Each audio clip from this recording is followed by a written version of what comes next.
Course का दूसरे दिन में। क्या मेरा आवाज सुन पा रहे हैं आप लोग सभी? हाँ, आ रहा है महाराज जी आवाज।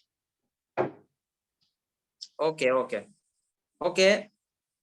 तो आज के जो कक्षा है, आज के क्लास में मैं श्रीमान निताई चंद्र निमाई प्रभु जी के बारे में थोड़ा बताना चाहूंगा।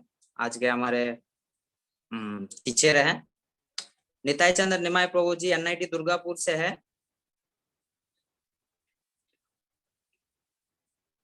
ये अपना वहाँ पे इंजीनियरिंग पढ़ाई किए हैं। उसके बाद उनने भक्ति में आया था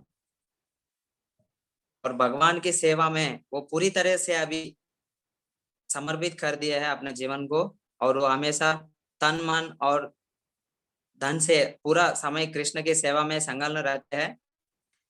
ये केवल गीता पढ़ते नहीं है, गीता और पढ़ाते हैं हर किसी को। स्पेशली स्टूडेंट्स को ये बहुत अच्छा से पढ़ाते हैं। इनसे पढ़ के बहुत सारे स्टूडेंट्स अपना जीवन बदल लिया है ये भक्ति जीवन में। और ये जो इंस्ट्रक्शंस भगवत गीता में है ये खुद ही जीते भी है। तो ऐसे प्रभु जी से हम लोग आज ये गीता सीखने के लिए बहुत फॉर्चुनेट मानना चाहिए।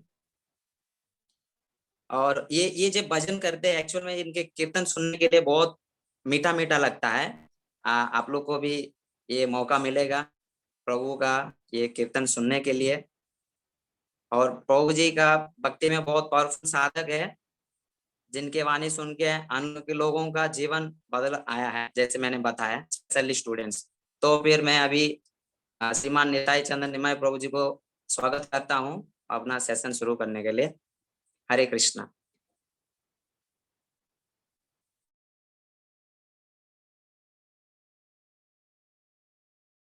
हरे राम राम राम हरे हरे।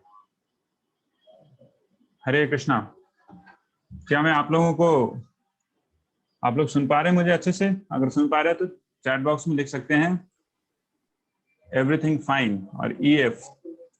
उसके बाद मैं आगे बढ़ूंगा। अगर सुन पा रहे हैं और मुझे देख पा रहे हैं अच्छे से भली भांति तो चैट बॉक्स में लिखिए EF। Thank you. Hare Krishna. Thank you so much. बहुत बहुत धन्यवाद आप लोगों को। तो कल हमने बहुत ही अच्छे से देखा कि श्रीमद् भगवद गीता की क्या भूमिका है। तो इससे पहले कि मैं कुछ बोलना शुरू करूं, मैं छोटी सी प्रार्थना करूंगा। आशा है आप सभी मेरे साथ सहयोग देंगे। ठीक है? हरे कृष्णा। ॐ अज्ञानतिमिरन्धस्य ज्ञानाञ्जनशलाकया चक्षुरुन्मिलितं येन तस्मै श्रीगुरवे नमः। श्रीचैतन्यमनोभीष्टं स्थापितं येन भूतले स्वयं रूप कदा मह्यं ददाति स्वपदान्तिकम्। जय श्री कृष्ण चैतन्य प्रभो नित्यानंद श्री अद्वैत गदाधार श्रीवास आदि गौर भक्तवृंद। हरे कृष्ण कृष्ण कृष्ण हरे हरे, हरे राम राम राम हरे हरे। हरे कृष्ण। तो मैं बहुत बधाई देता हूँ आप लोगों को कि आपने अपने जीवन का एक बहुत ही शुभ ये कदम उठाया है। श्रीमद् भगवद गीता का ये जो पाठ्यक्रम है उसमें आपने अपने आप को नामांकन किया। इसके लिए मैं आप लोगों को बहुत बधाई देना चाहता हूँ। दुनिया का मनुष्य जीवन का सबसे महत्वपूर्ण स्टेप अगर कोई है तो वो है एक स्टेप लेना किसकी तरफ, जिससे आप परम तत्व से आप जुड़ सकते हैं। तो उस परम तत्व से जुड़ने का, परम पुरुष पुरुषोत्तम भगवान श्री कृष्ण से जुड़ने का जो आपने ये निर्णय लिया है, ये बहुत ही अच्छा है। तो मैं आगे बढ़ता हूँ। स्लाइड्स तो शेयर करने जा रहा हूँ आप लोगों के सामने। हरे कृष्ण।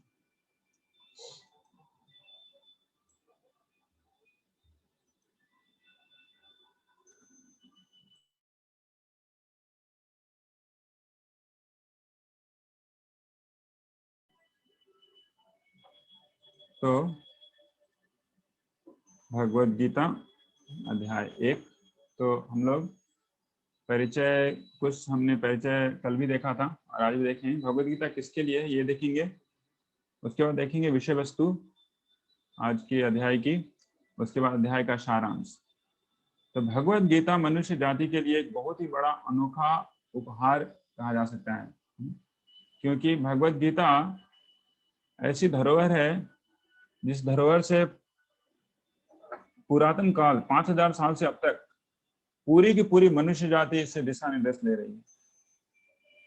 और ये भगवद गीता सिर्फ 5000 साल ही नहीं, बल्कि जिसमें भगवद गीता में इसका उल्लेख आता है कि लाखों साल पहले से ये मौजूद है, लेकिन श्रुति के फॉर्म में मौजूद है।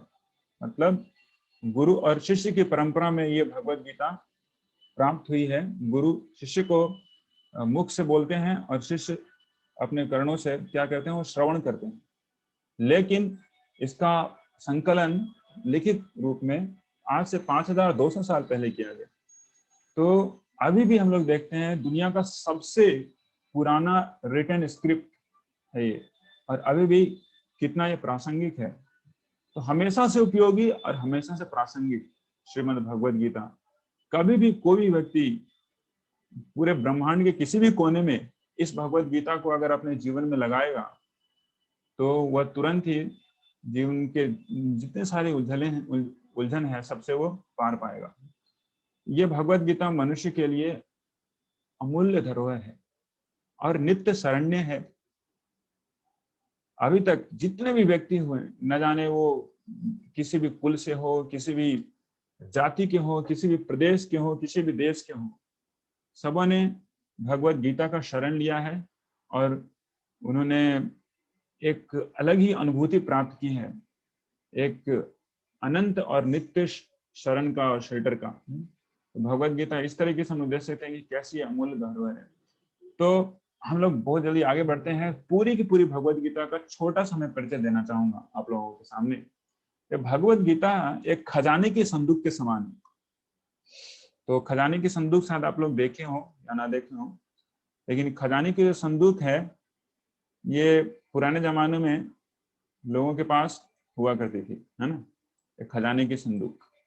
तो उसमें क्या हुआ करता था, अंदर में न जाने कितने सारे सोने, चांदी, जवाहरात सब कुछ भरे होते थे और बाहर में बहुत ही मजबूत ताला लगा होता है और उसका जो बाहरी जो आवरण होता है बहुत ही मजबूत होता है।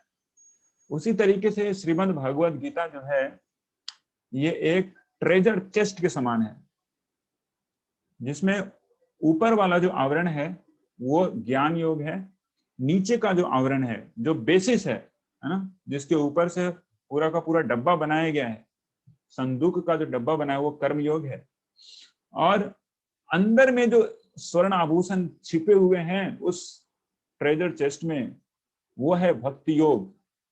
तो पूरी की पूरी जो खजाने का जो संदूक है उसका जो सार है, उसका जो एसेंस है, उसका जो मूल अभिप्राय है वो है क्या, भक्ति योग, जो कि श्रीमद् भगवद गीता के मध्य खंड में, मध्य 6 अध्यायों में उसका वर्णन किया गया है। तो ये श्रीमद् भगवद गीता ये बहुत ही कॉन्फिडेंशियल है, क्योंकि भगवद गीता का जो सार तत्व है वो बीच में छुपा के दबाया हुआ है ना। तो हम आशा करते हैं कि आप लोग हम लोग के साथ आगे बढ़ते रहेंगे और भक्ति योगा जो कि खजाना है उसको आप अवश्य प्राप्त करेंगे, है ना। तो यह कोर्स सबों के लिए उपयोगी होगा। तो हो सकता है कि आप में से बहुत ऐसे भक्त होंगे जो भगवद गीता पहले पढ़े भी होंगे, कुछ ऐसे भी हो सकते हैं जो कि भगवद गीता कहीं कहीं से पढ़ा है ना, कभी ये वाला चैप्टर पढ़ा, कभी वहां से कुछ सुन लिया, कभी कुछ श्लोक पढ़ा, है ना। तो इस तरीके से कुछ वैसे भी होंगे और कुछ ऐसे भी हो सकते हैं आप में से जो कि एकदम नए हो भगवद गीता के लिए। भगवद गीता का उनका ये प्रथम परिचय है ना।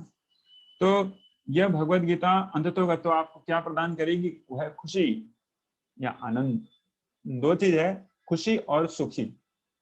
जो लोग सुखी होना चाहते हैं, बोला जाता है वो सुखी होने की राह में या फिर सुखी होने की प्रवाह करते करते वो सूख जाते हैं, मतलब समझते हैं ना, ड्राई हो जाते हैं धूप में। लेकिन व्यक्ति को ये पता नहीं कि वो खुश कैसे होगा, वो कैसे आनंद प्राप्त करेगा। तो ये आनंद की जो कुंजी है, आनंद प्राप्त करने का जो बेसिस है, वो है क्या? संबंध। अगर हम किसी व्यक्ति के साथ संबंध बनाते हैं, वो संबंध बनाने का जो आधार है वो खुशी है। हमारे परिवार में हमारे पिता, माँ, जो कोई भी है, उनके साथ हमारा संबंध इसलिए है कि हम उनके साथ इस आनंद पूर्वक वार्तालाप या फिर संबंध या फिर बहुत सारी ऐसी क्रियाएं को करते हैं। तो हम लोग यहाँ पे इस भगवत गीता की कोर्स में हम अनंत आनंद का जो सोर्स है वो है भगवान श्री कृष्ण। उनके साथ हम क्या कर पाएंगे? रिलेशन स्थापित कर पाएंगे, है कि नहीं? बहुत मजेदार बात। तो आप लोग बहुत ही अच्छी जगह पे आए हैं, श्रीमद् भगवत गीता की कोर्स में अपने आप को आपने इनरोल किया है। तो आगे बढ़ते रहिए इस कोर्स में। यह कोर्स है जो नए हैं उनके लिए बहुत ही सहज परिचय है, बहुत ही सहज परिचय कि बहुत आसानी से समझ सकते हैं कि भगवत गीता है क्या एक्चुअली, है ना। जो व्यक्ति कहीं कहीं कुछ कुछ पढ़े हैं, कभी ये श्लोका पढ़ा, कभी वो श्लोका पढ़ा, उनके लिए ये एक क्रमबद्ध अध्ययन है। सभी छिटपुट चीजों को इधर उधर को ना आप जोड़ पाएंगे कि हाँ किस तरीके से भगवान श्री कृष्ण ने अर्जुन को ये ज्ञान दिया। हाँ, जो व्यक्ति भगवत गीता को पहले पढ़ चुके हैं उनके लिए बहुत बड़ी प्रेरणा है, उन कुशल पाठकों के लिए, जिससे वे इस परम ज्ञान को जीवन में ढाल सकते हैं और इसका प्रचार तथा प्रसार कर सकते हैं। तो हम लोग आगे बढ़ते हैं। आज की अध्याय की विषय सूची है, पहले से 11वें श्लोक में हम लोग देखेंगे पुनः भूमिका। 11वें से 12वें श्लोक में 12वें से 20वें श्लोक में हम लोग देखेंगे कैसे भगवान श्री कृष्ण जो हैं वो ऑल ऑस्पिशियस है। उसके बाद 21वें से 27वें श्लोक में देखेंगे भगवान श्री कृष्ण कैसे अपने भक्तों के साथ प्रेम करते हैं। और उसके बाद हम लोग देखेंगे 28 से 40 श्लोकों में कैसे श्रीमद् भगवत गीता सभी समस्याओं का निदान है, या फिर यह एक बहुत बड़ा रामबाण है, जिससे कि जितनी भी समस्याएं हैं मनुष्य जीवन की वो सॉल्व हो सकती है, बशर्ते वो व्यक्ति श्रीमद् भगवत गीता के जितने भी ज्ञान है, उनके जितने भी लेसन्स हैं, उसको अपने जीवन में अपनाए और उसके ऊपर अपने जीवन को ढालने की चेष्टा करे। तो हम लोग पहुंचते हैं श्रीमद् भगवत गीता में। ये भगवत गीता का पहला श्लोक है, इसको तो हम लोग पढ़ेंगे ही, है कि नहीं। तो आशा है आप लोग भी पढ़ें। ये अंग्रेजी भाषा में, संस्कृत को अंग्रेजी भाषा में करके यहाँ पे लिखा गया है, हमें पढ़ने में सरलता हो इसलिए। धृतराष्ट्र उवाच धर्म क्षेत्रे कुरुक्षेत्रे समवेतायुयुत्सवः मामकाः पांडवाश्चैव किम अकुर्वत संजय। धृतराष्ट्र ने कहा, हे संजय, धर्मभूमि कुरुक्षेत्र में युद्ध की इच्छा से एकत्र हुए मेरे तथा पांडु के पुत्रों ने क्या किया। तो धर्म क्षेत्र कुरुक्षेत्र, ये कुरुक्षेत्र जो है ये दिल्ली से 200 किलोमीटर अगर आप उत्तर दिशा में जाते हैं तो एक जगह है, अभी भी है वो जगह, अभी भी कुरुक्षेत्र जो जगह है अभी भी है, उसका नाम अभी भी कुरुक्षेत्र है। कई बार कुछ लोग बोलते हैं अरे कुरुक्षेत्र ऐसा कुछ नहीं था, है ना, कुरुक्षेत्र ऐसे भगवान ने बोल दिया कि हाँ ऐसा कुछ करके वो जगह है, ऐसा कुछ है नहीं एक्चुअली।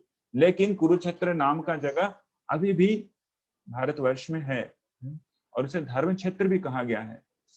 तो धृतराष्ट्र जो कि बैटलफील्ड ऑफ कुरुक्षेत्र, मतलब कुरुक्षेत्र की का जो मैदान है ना, वहां से 200 किलोमीटर दूर है, और वहां वो अपने सेक्रेटरी संजय से यह प्रश्न पूछ रहे हैं कि हे संजय, कि उस धर्म क्षेत्र में क्या हुआ बताइए। वहां पे मेरे पुत्र मामका और पांडु के पुत्र, तो धृतराष्ट्र का भाई है, छोटा भाई, उसका नाम है पांडु। पहले वो राजा थे हस्तिनापुर के, लेकिन उनका निर्वासन होने के बाद धृतराष्ट्र को कुछ समय के लिए राजगद्दी दी गई थी कि जब वो फिर से वन से लौट के आएंगे तो फिर से उनका स्थापन किया जाएगा राजगद्दी पे। लेकिन धृतराष्ट्र बहुत ही कुटिल थे, धृतराष्ट्र की बुद्धि बहुत ही कुटिल थी, वैसे ही उनके पुत्रों की बुद्धि थी। तो इस श्लोक से हम धृतराष्ट्र और दुर्योधन की कुटिल बुद्धि का अवलोकन करेंगे। तो हम लोग देखते हैं ये धृतराष्ट्र और दुर्योधन का जो माइंड सेट है ना, उसको हम लोग देखेंगे पहले सेक्शन में। यहाँ पे धृतराष्ट्र की क्या स्थिति है, वो डाउटफुल है, बहुत ही डाउट आ रहा है उसके दिमाग में कि ये जो क्षेत्र है ना, ये धर्म क्षेत्र है। सबसे पहले वह ये बोलता है कि कुरुक्षेत्र धर्म क्षेत्र, कुरुक्षेत्र ये धर्म क्षेत्र है, और यहाँ पे मेरे जो ये बेटे लोग हैं ना, मेरे पुत्र लोग, सुपुत्र लोग, अगर बोला जाए तो कुपुत्र ही हैं, क्योंकि पूरे के पूरे जीवन में उन्होंने सिर्फ और सिर्फ अधर्म ही किया है। इन्होंने धर्म के इतने बड़े द्योतक जैसे युधिष्ठिर महाराज को इन्हें कितना बार छला है, और न जाने इन्होंने कितनी कितनी ऐसे गलत कार्यों को अंजाम दिया है। तो इनका यहाँ पे तो कुछ गड़बड़ होने वाला है, क्योंकि यह धर्म क्षेत्र है। धर्म क्षेत्र मतलब कि जहाँ पे धर्म का ही जीत होगा, है ना। जैसे इंडिया की टीम है ना, जब इंडिया में खेलती है तो क्या होता है कि वो बहुत अच्छा रन बनाती है। बोला जाता है कि होम पिच में खेल रहे हैं, होम पिच पे जीतने के आसार ज्यादा हो जाते हैं। उसी तरीके से कुछ क्षेत्र हैं इस धरती पे भी जहाँ पे धर्म का ज्यादा प्रभाव होता है, और कुछ क्षेत्र हैं जहाँ पे अधर्म का प्रभाव होता है। तो ये कुरुक्षेत्र है, यहाँ पे धर्म का प्रभाव ज्यादा वो चला है, क्योंकि ये कुरुक्षेत्र जो है सतयुग से होकर अब तक यहाँ पे बहुत सारे ऐसे धर्म के कार्यों को किया गया है। यह वही क्षेत्र है जहाँ पे परशुराम ने अपने माता पिता के लिए यज्ञ किया था, और वहां पे उन्होंने एक कुंड का भी निर्माण किया था। ये वही क्षेत्र है जहाँ पे नाना प्रकार के बहुत ना जाने कितने सारे राजागण वहां पे उन्होंने यज्ञ किए। तो सभी को जानता है धृतराष्ट्र, और इससे वो बहुत ही डांटफुल है। उसके बाद बहुत ही भयभीत है। भयभीत किसलिए है कि हो ना हो मेरे सभी पुत्रों की यहाँ पे मृत्यु हो सकती है। और तीसरा है वो पार्शियल है, वो भेदाभेद कर रहा है अपने पुत्रों और धृतराष्ट्र के पुत्रों में, सॉरी अपने पुत्रों में और पांडु के पुत्रों में। तो अपने पुत्रों को बोला है माम का, और फिर बोल रहा है कि पांडव के पुत्र ने क्या।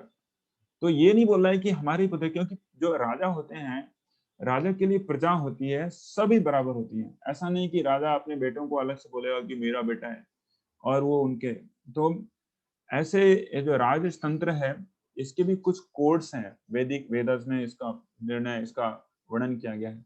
तो उसमें अगर राजा के सामने दो व्यक्ति आता है, उसका बेटा, उसका पुत्र और कोई दूसरा व्यक्ति, लेकिन दोनों प्रजा है, तो राजा वहां पे कभी भी पार्शल नहीं होगा। वो ऐसा नहीं सोचेगा कि मैं अपने पुत्रों का बचाव करूं। तो यहाँ पे हम लोग देख रहे हैं, क्योंकि द्वापर का अंत होने वाला है और कलयुग शुरू होने वाला है, उस स्थिति में क्या है, इस सारी की सारी जो व्यवस्था है वो फिर से अपघटित हो रही है। तो हम लोग देखते हैं धर्म क्षेत्र, sacred place of pilgrimage land, जैसा हमने देखा। तो हमारे लिए बहुत बड़ा लाइफ लेसन है। लाइफ लेसन बीच बीच में आते रहेंगे, इसको हम लोग नोट कर सकते हैं।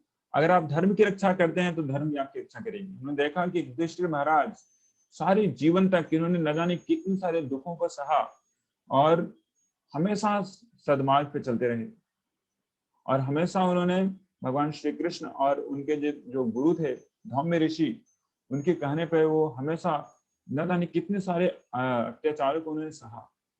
तो यहाँ पे हम लोग देख रहे हैं कि युधिष्ठिर महाराज हमेशा धर्म के रास्ते पे चले, उन्होंने हमेशा धर्म की रक्षा की, इसलिए धर्म भी आज उन्हें रक्षा देगा।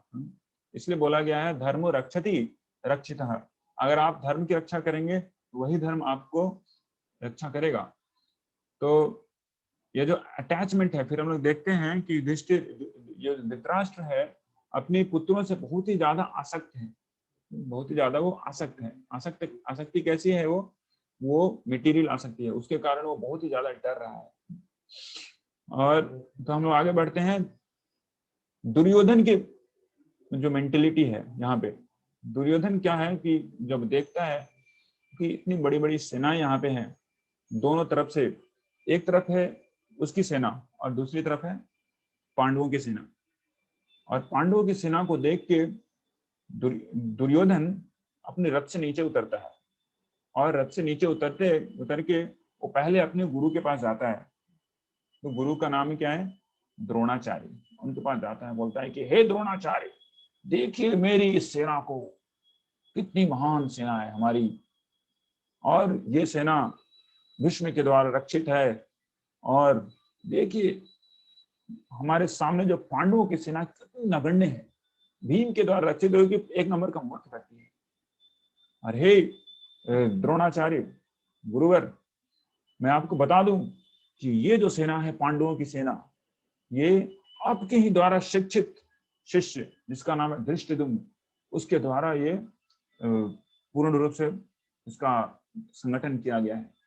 तो आपको एकदम कुछ भी आपको ऐसे कमी नहीं करना है, आपको लड़ाई करने में, है ना, आपको अच्छे से लड़ना है। तो वो ऐसे बोस्टफुली बता रहे हैं अपनी सेना के बारे में, वो अपनी शेखी बकार रहा है दुर्योधन। और उसके बाद उसको डर लगता है कि मैं तो इतना शेखी बकार रहा हूँ द्रोणाचार्य का, तो हो सकता है भीष्मदेव को गुस्सा हो जाए, भीष्मदेव गुस्सा हो जाए। तो भीष्मदेव को भी खुश करने के लिए वो भीष्मदेव के बारे में बोलते हैं कि सारी की सारी हमारी जो विक्ट्री है ना, भीष्मदेव के ऊपर ही है, इसलिए हमें भीष्मदेव को चारों तरफ से रक्षा करना चाहिए। तो यहाँ पे हम लोग देख पा रहे हैं कि जो अंदर से कमजोर होते हैं, जो धर्म के वास्ते कमजोर होते हैं, तो उनका हृदय भी कमजोर हो जाता है।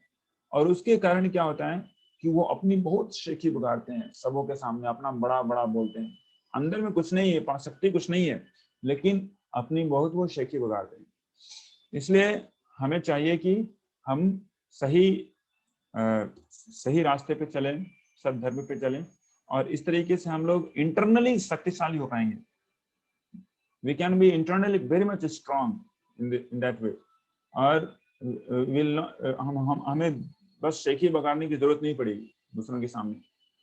और हम ये भी जानते हैं कि जैसे ही भीष्म पितामह के सामने वो दुर्योधन आता है और बोलता है कि आपकी रक्षा करनी चाहिए, तो विष्णुदेव को पता चल जाता है कि दुर्योधन के मन में क्या चल रहा है।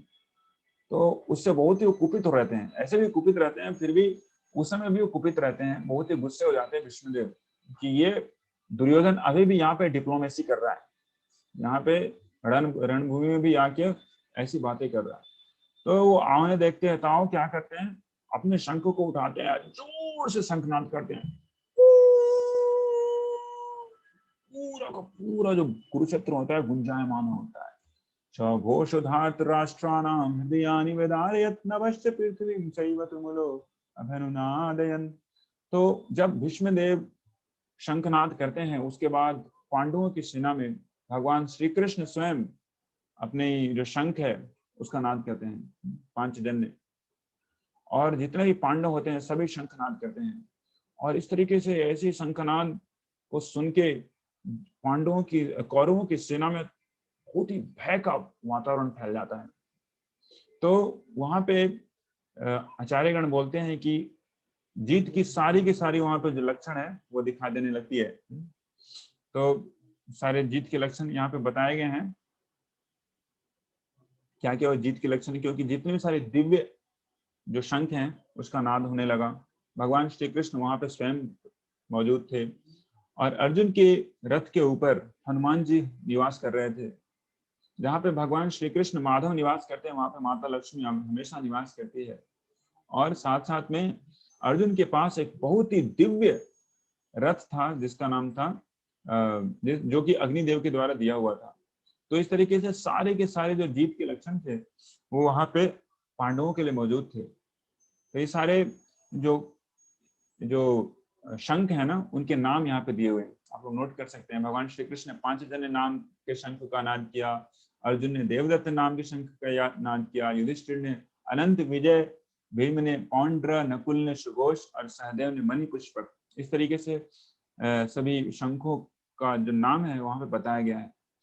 और हम लोग आगे भी देखेंगे 78वें श्लोक में 18वें अध्याय के, कि इसकी पुष्टि अंत में की गई है कि जहां पे भगवान श्री कृष्ण रहेंगे और जहां पे अर्जुन जैसा धनुर्धर रहेगा, वहीं पे तो विजय होगी, वहीं पे तो ब्यूटी होगी, वहीं पे तो पूरा का पूरा संपत्ति रहेगा। तो हम लोग देखते हैं अर्जुन, पांडव जन जहां कहीं भी जाते थे, भले ही बहुत ही सरल जीवन जीते थे, लेकिन हमेशा प्रसन्न होते थे, क्योंकि वो हमेशा धर्म का पालन करते थे, हमेशा वो भगवान श्री कृष्ण के द्वारा और जो महान संत हैं उनके द्वारा रक्षित थे। तो इस तरीके से हम लोग देख सकते हैं कि जहां कहीं भी जाते, भले वो जंगल में ही क्यों न रहते, लेकिन उनके जीवन में कभी भी दुख नहीं आता, उनका जीवन हमेशा खुशहाल और प्रॉस्पेरिटी से भरा रहता। लेकिन हम लोग देखते हैं दुर्योधन के जीवन में, दुर्योधन एक ऐसा व्यक्ति था जो कि हस्तिनापुर में रहता था, लेकिन सब कुछ होने के बावजूद भी वो दुख में जलता रहता था।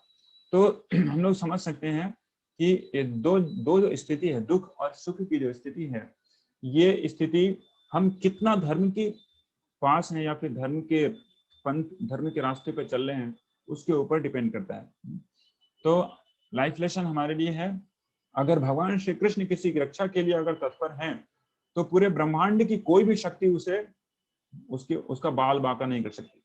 बोला गया ना, राखे कृष्ण मारे के। अगर कृष्ण किसी की रक्षा करने के लिए एकदम सबल हैं तो पूरी ब्रह्मांड की कोई भी शक्ति उसे हिला नहीं सकती। अगर कृष्ण किसी को मारने के लिए आतुर हैं कि ब्रह्मांड का कोई भी शक्ति उसे बचा भी नहीं सकता, मारे कृष्ण राखे के। तो ये सारे चीज हमने देखा। हम लोग जल्दी से आगे बढ़ेंगे। लक्ष्मी जी का रहना, अग्निदेव का दिया हुआ जो रथ है भगवान श्री कृष्ण। तो हम लोग भाग 3 में पहुंचते हैं, जहाँ पे हम लोग देखेंगे कि भगवान श्री कृष्ण कैसे भक्त वत्सल हैं। भगवान श्री कृष्ण कैसे भक्त वत्सल हैं कि उनके साथ अगर कोई भी व्यक्ति संबंध बनाना चाहता है तो उस संबंध को कभी वो ठुकराते नहीं है। तो ये संबंध जो कि आनंद का कुंजी है या फिर आनंद का आधार है, वो आनंद का आधार का जो संबंध है वो हम भगवान श्री कृष्ण से बना सकते हैं, जिससे क्या हमें मिलेगा, वो जो हैप्पीनेस है, सुख है, जो आनंद है, उसकी कुंजी हमें मिल जाएगी। तो हम लोग आगे बढ़ते हैं। अर्जुन के लिए यहाँ पे विषाद योग। तो अर्जुन कैसे विषाद करने लगते हैं। 26वें श्लोक के बाद यहाँ से चर्चा आती है कि अर्जुन पूर्ण रूप से विषाद में हो जाते हैं, और फिर यहाँ पे भगवान श्री कृष्ण भक्त वत्सल के रूप में अर्जुन के विषाद का निवारण भी करते हैं। तो हम लोग आगे बढ़ते हैं। अर्जुन के विषाद का कैसे भगवान श्री कृष्ण निवारण करते हैं, एक एक करके सभी जितने भी उसके डाउट्स होते हैं उसको क्लियर करते हैं। तो हमारे लिए लाइफ लेसन यहाँ पे यही आता है कि जितने भी सारे हमारे जो रिलेशनशिप हैं संसार में, सबों के साथ कुछ ना कुछ जो घर में या फिर परिवार में रिलेशन आता ही है, लेकिन सभी रिलेशन का आदि और अंत होता है, और उस आदि अंत के कारण क्या होता है, सुख और दुख मिलता है। मतलब कि जब हम रिलेशन बनता है तो क्या होता है कि हमें आनंद होता है, लेकिन रिलेशन टूटता है तो बहुत दुखी होता है। तो जितने भी सारे जो रिलेशंस हैं इस संसार में, हो सकता है कि थोड़ा सा बिटर लगे सुनने में, लेकिन सभी टेम्परेरी ही हैं, और उसके कारण हमें दुख हो सकता है। लेकिन एक इटर्नल या फिर नित्य जो संबंध है किसी भी जीव का, सभी जीवों का, वो भगवान के साथ है, परमात्मा के साथ है। तो उस संबंध को अगर हम बनाते हैं तो कभी भी हमें दुख का सामना नहीं करना पड़ेगा, और हम न जाने कितने सारे अन्य लोगों के भी दुख का हरण कर सकते हैं उस संबंध को पुनः स्थापित करवा के। क्योंकि लोगों का जीवन इस तरीके से दुख में इसलिए है क्योंकि वो उस नित्य संबंध को भगवान श्री कृष्ण के साथ जो है उसको वो भूल चुके हैं। तो हम लोग आगे बढ़ते हैं। मनुष्य के जीवन में कैसी समस्याएं आती है 28 से 40 श्लोक में। तो अर्जुन के जीवन में समस्या आई है, साथ साथ में हम लोग देखेंगे उससे पहले कि हमारे जीवन में कैसी कैसी समस्याएं आती हैं। तो अर्जुन के बहुत सारी समस्याएं हैं। तो क्या क्या समस्याओं के कारण उसके शरीर में क्या क्या वो जो सारी की सारी जो सिम्टम्स आ रहे हैं समस्याओं के कारण, विषाद जो हो चुका है अर्जुन को, तो क्या हो रहा है कि पूरा का पूरा शरीर में उसका थरथर कांप रहा है। क्यों थरथर कांप रहा है हम लोग आगे देखेंगे। उसका पूरा का शरीर का है ना, पूरे शरीर के जितने भी बाल हैं, जितने भी उनके उसको क्या बोलते हैं केश है ना, सब खड़े हो गए डर के मारे। उसके हाथ में जो गांडीव धनुष रहता है, जिसके लिए उसने एक बहुत बड़ा प्रतिज्ञा करके रखा है कि जो कोई व्यक्ति इस धनुष को मेरे हाथ से निकलवाएगा उसको तो मैं बिल्कुल छोड़ूंगा, उसको बिल्कुल मार दूंगा। वैसा गांडीव उसके हाथ से निकल रहा है। उसका पूरा का पूरा जो त्वक है, चमड़ा है, जल रहा है, बहुत ही ज्यादा पसीना आ रहा है। तो इस तरीके से अर्जुन के सारे सिम्टम्स, प्रॉब्लम्स के सिम्टम्स आ रहे हैं। तो इसमें हम देखेंगे कि कैसे भगवान श्री कृष्ण सारे के सारे प्रॉब्लम्स का भगवान श्री कृष्ण बस 1.5 घंटे में ही सलूशन देते हैं, और अर्जुन पूर्ण रूप से पूर्ण रूप से आनंदमय हो जाता है, खुश हो जाता है, सारे के सारे डाउट्स, सारे के सारे समस्याएं वो चली जाती हैं। तो इस तरीके से हम लोग समझते हैं भगवत गीता जो है ये परमानेंट स्ट्रेस रेमेडी है। अगर कोई व्यक्ति भगवत गीता एक बार भी सुना हो तो व्यक्ति जीवन में स्ट्रेस रहना कहीं मतलब स्ट्रेस रह नहीं सकता, वो भूल जाएगा स्ट्रेस रहना। तो सबसे बड़ा स्ट्रेस बस्टर जो है श्रीमद् भगवत गीता का लेसन है, जो कि भगवान श्री कृष्ण बस 1.5 घंटे बताते हैं। तो अर्जुन के साथ में समस्या है, लेकिन बोलेंगे यार हमारे जीवन में तो कोई समस्या नहीं, लेकिन समस्याएं हैं। कैसी से कैसी समस्या है उसका वर्णन यहाँ पे दिया गया है कि पहली तरह की समस्या होती है, समस्याएं हमारी अपने मन, अपने शरीर के कारण समस्याएं होती है, उसे आध्यात्मिक समस्याएं कही गई है। हाँ, मेंटल ट्रॉमा होता है, बहुत सारी चीज होती है, तो उसे आध्यात्मिक समस्याएं कही गई। दूसरी समस्या आती है अन्य जीवों के द्वारा, अन्य लोगों के द्वारा दी हुई समस्याएं। अन्य जीवों के द्वारा, जैसे कोई है ना रॉबरी कर लिया, कोई हमारा पर्स चुरा लिया, कोई टेररिस्ट अटैक कर दिया, है ना, कोई हो सकता है ना कोरोना वायरस है, एक दूसरा, ये सब आदि भौतिक समस्याएं हैं, दूसरे लोगों के द्वारा दी हुई समस्याएं। और तीसरी समस्या होती है आदि दैविक समस्याएं। ये समस्याएं एक अग्नि के समान है जो कि प्रत्येक जीवों को वो जला रही है। किसी न किसी व्यक्ति को इन तीन में से कोई ना कोई, प्रत्येक व्यक्ति को कोई ना कोई समस्याएं से वो जूझ रहे हैं, या तो आध्यात्मिक, या तो आदि भौतिक, या तो आदि दैविक। ये तीसरी समस्या आदि दैविक समस्या जो कि हमारे नेचुरल डिजास्टर्स के कारण आ रही है। हम लोग अभी बंगाल में हैं, बंगाल में बस 2 दिन पहले एक बहुत बड़ा तूफान आया है ना, बंगाल में बहुत बड़ा तूफान आया, जिसको याश या कुछ ऐसा नाम दिया गया है। तो सुनामी, टोर्नेडो, अर्थक्वेक, इस तरीके से न जाने कितनी सारी समस्याएं जीवन में आती रहती है। तो हम लोग देखते हैं, फिर बढ़ते हैं अर्जुन के जीवन में क्या है। अर्जुन बोल रहा है कि मैं लड़ाई नहीं करूंगा। अर्जुन क्यों बोला लड़ाई नहीं करूंगा?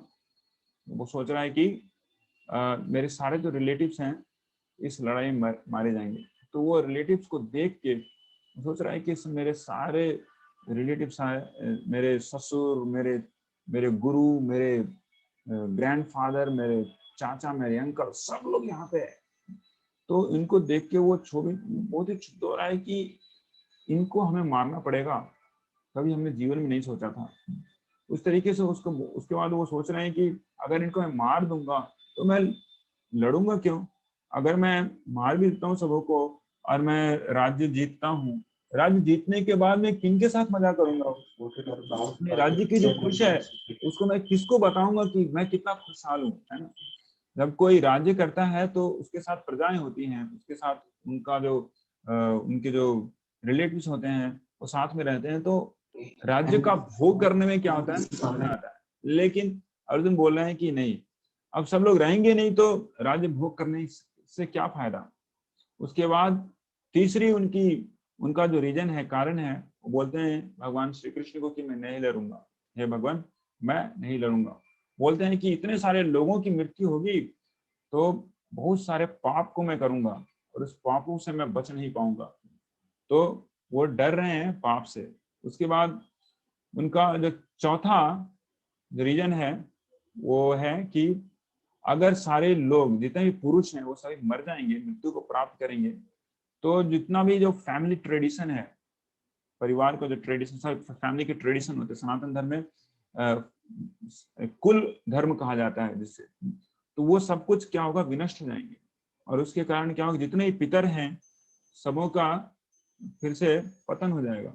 पतंति पितरो ह्येषाम लुप्त पिंडोदक क्रियाम। तो इस तरीके से अर्जुन बोल रहे हैं कि हे भगवान, मुझे समझ में नहीं आ रहा मैं कि क्या करूं, मैं लड़ूं कि ना लड़ूं, मुझे कुछ समझ में नहीं आ रहा है। तो इस तरीके से वो इंडिसीज होते हैं। तो हमारी लाइफ लेसन है कि भगवत गीता जो कि सबसे पहला inspirational and decision making manual है संसार का।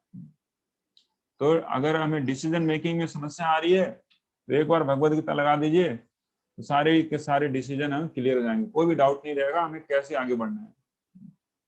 तो अंत तक हम लोग पहुंच चुके हैं आज की कक्षा की समरी में।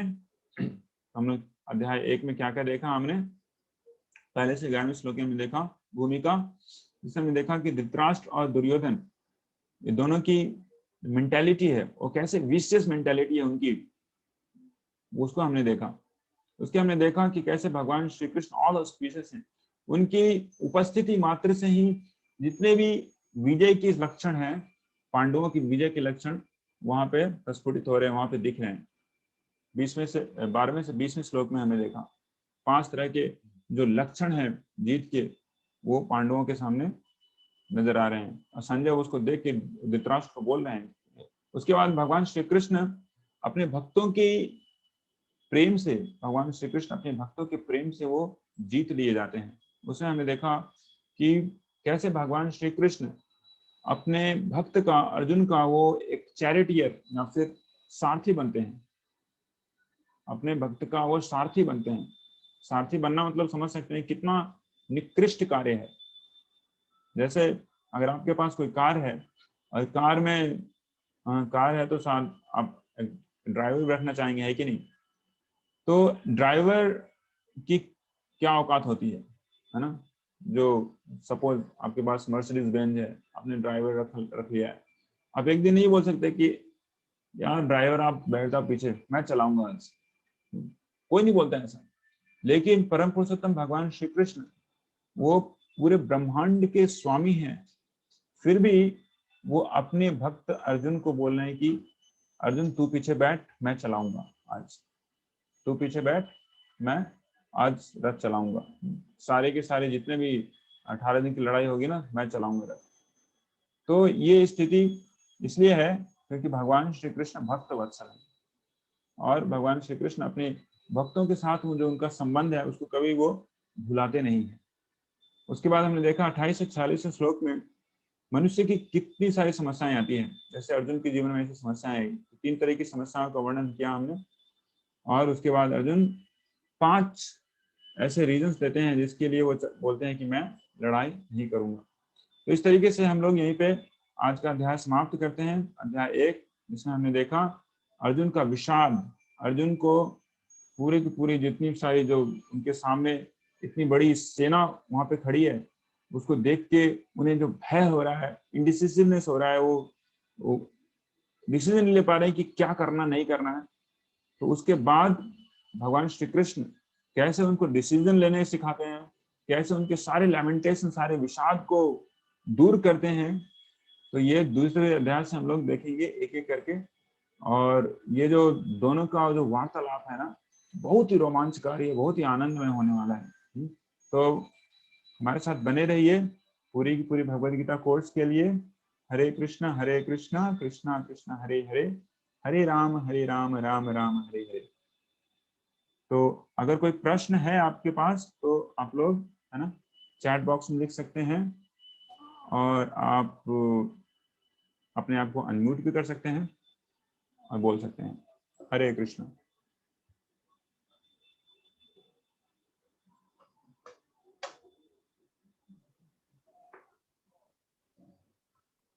हरे कृष्णा। हरे कृष्णा सर।